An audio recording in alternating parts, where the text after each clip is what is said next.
भगवद गीता पहला अध्याय। ओम श्री परमात्मने नमः। श्रीमद्भगवद्गीता अथ प्रथमोऽध्यायः। धृतराष्ट्र उवाच धर्मक्षेत्रे कुरुक्षेत्रे समवेतायुयुत्सवः मामकाः पाण्डवाश्चैव किमकुर्वत संजय।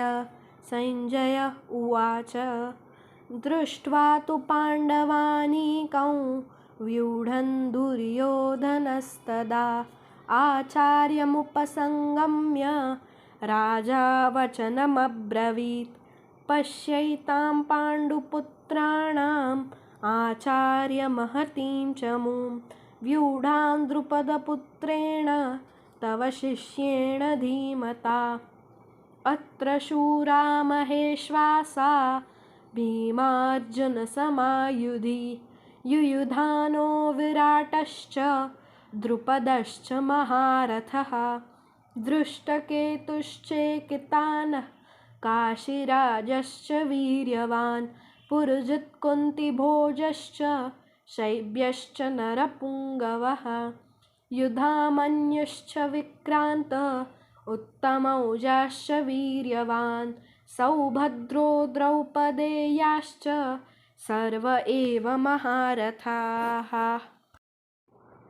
अस्माकं तु विशिष्टा ये तान्निबोधद्विजोत्तम नायका मम सैन्यस्य सैन्यार्थं तान् ब्रवीमि ते। भवान् भीष्मश्च कर्णश्च कृपश्च समितिञ्जयः अश्वत्थामा विकर्णश्च सौमदत्तिस्तथैव च अन्ये च बहवः शूरा मदर्थे त्यक्तजीविताः नानाशस्त्रप्रहरणाः सर्वे युद्धविशारदाः। अपर्याप्तं तदस्माकं बलं भीष्माभिरक्षितं पर्याप्तं त्विदमेतेषां बलं भीमाभिरक्षितम् अयनेषु च सर्वेषु यथाभागमवस्थिताः भीष्ममेवाभिरक्षन्तु भवन्तः सर्व एव हि। तस्य संजनयन् हर्षं कुरु वृद्धः पितामहः सिंहनादं विनद्योच्चैः शङ्खं दद्मौ प्रतापवान् ततः शङ्खाश्च भैर्यश्च पणवानकगोमुखाः सहसैवाभ्यहन्यन्त सशब्दस्तुमुलोऽभवत् ततः श्वेतैर्हयैर्युक्ते महति स्यन्दने स्थितौ माधवः पाण्डवश्चैव दिव्यौ शङ्खौ प्रदध्मतुः पैञ्चजन्यं ऋषिकेशो देवदत्तं धनञ्जयः पौण्ड्रं दद्मौ महाशङ्खं भीमकर्मावृकोदरः अनन्तविजयं राजा कुन्तीपुत्रो युधिष्ठिरः नकुलः सहदेवश्च सुघोषमणिपुष्पकौ काश्यश्च परमेश्वासश्च शिखण्डी च महारथः दृष्टद्युम्नो विराटश्च सात्यकिश्चापराजितः द्रुपदो द्रौपदेयाश्च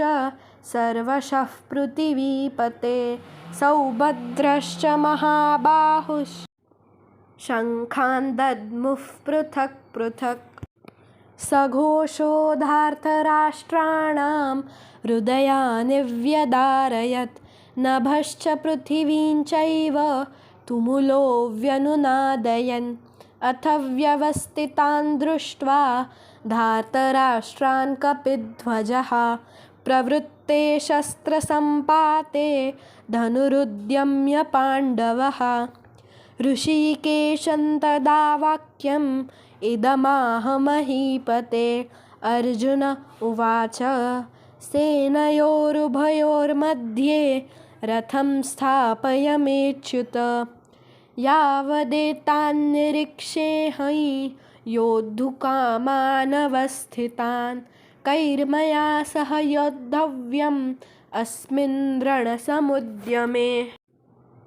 योत्स्यमानानवेक्षेऽहं य एतेऽत्र समागताः धार्तराष्ट्रस्य दुर्बुद्धेर्युद्धे प्रियचिकीर्षवः। सञ्जय उवाच एवमुक्तो ऋषिकेशो गुडाकेशेन भारत सेनयोरुभयोर्मध्ये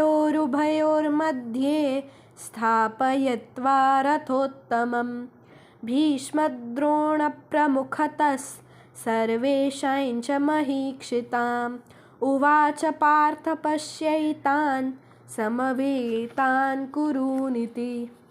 तत्रापश्यत् स्थितान् पार्थः पितॄनत पितामहान् आचार्यान् मातुलान् भ्रातॄन् पुत्रान् पौत्रान् सख्युंस्तथा श्वशुरान् सुहृदश्चैव सेनयोरुभयोरपि। तान् समीक्ष्य स कौन्तेय सर्वान् बन्धूनवस्थितान् कृपया परयाविष्टो विषीदन्निदमब्रवीत्। अर्जुन उवाच दृष्ट्वेमं स्वजनं कृष्ण युयुत्सुं समुपस्थितं सीदन्ति मम गात्राणि मुखं च परिशुष्यति वेपथुश्च शरीरे मे रोमहर्षश्च जायते गाण्डीवं स्रंसते हस्तात् त्वक्चैव परिदह्यते न च शक्नोम्यवस्थातुं भ्रमतीव च मे मनः। निमित्तानि च पश्यामि विपरीतानि केशव न च श्रेयोनुपश्यामि हत्वा स्वजनमाहवे। न काङ्क्षे विजयं कृष्ण न च राज्यं सुखानि च किन्नो राज्येन गोविन्द किं भोगैर्जीवितेन वा। येषामर्थे काङ्क्षितन्नो राज्यं भोगाः सुखानि च त इमेव स्थिता युद्धे प्राणांस् त्यक्त्वा धनानि च। आचार्याः पितरः पुत्रास्तथैव च पितामहाः मातुलाः श्वशुराः पौत्राः श्यालाः सम्बन्धिनस्तथा। एतान्न हन्तुमिच्छामि घ्नतोऽपि मधुसूदन अपि त्रैलोक्यराजस्य हेतोः किन्नु मही कृते।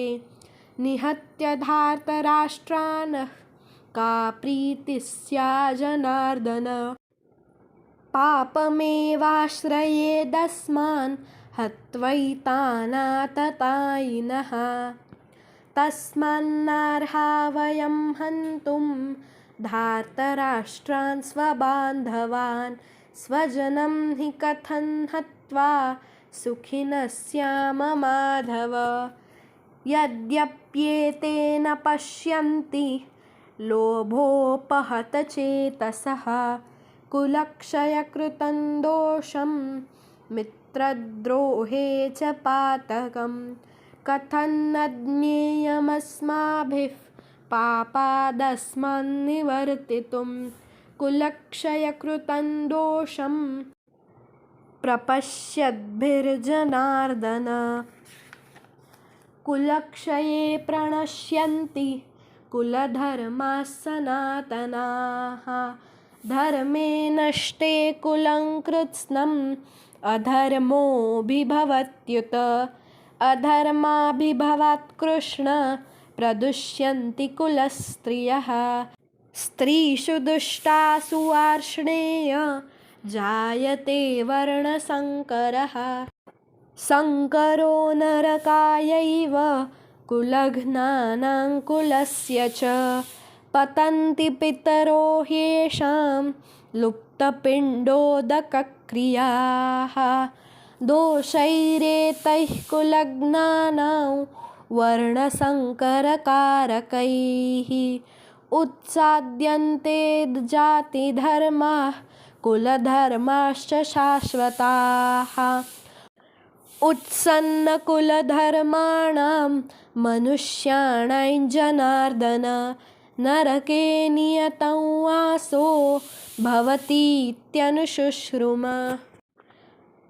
अहो बत महत्पापं कर्तुं व्यवसिता वयं यद्राज्यसुखलोभेन हन्तुं स्वजनमुद्यताः। यदिमामप्रतीकारम् अशस्त्रं शस्त्रपाणयः धार्तराष्ट्रारणे हन्युस्तन्मे क्षेमतरं भवेत्। सञ्जय उवाच एवमुक्त्वार्जुनः सङ्ख्ये रथोपस्थ उपाविशत् विसृज्य सशरं चापं शोकसंविघ्नमानसः।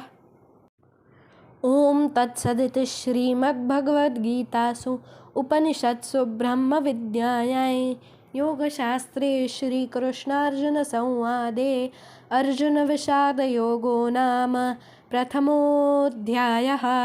हरये नमः हरये नमः हरये नमः। जर तुम्हाला पहिल्या अध्यायाचा अर्थ जाणून घ्यायचा असेल तर मी डिस्क्रिप्शनमध्ये दिलेल्या लिंकवर दाबा.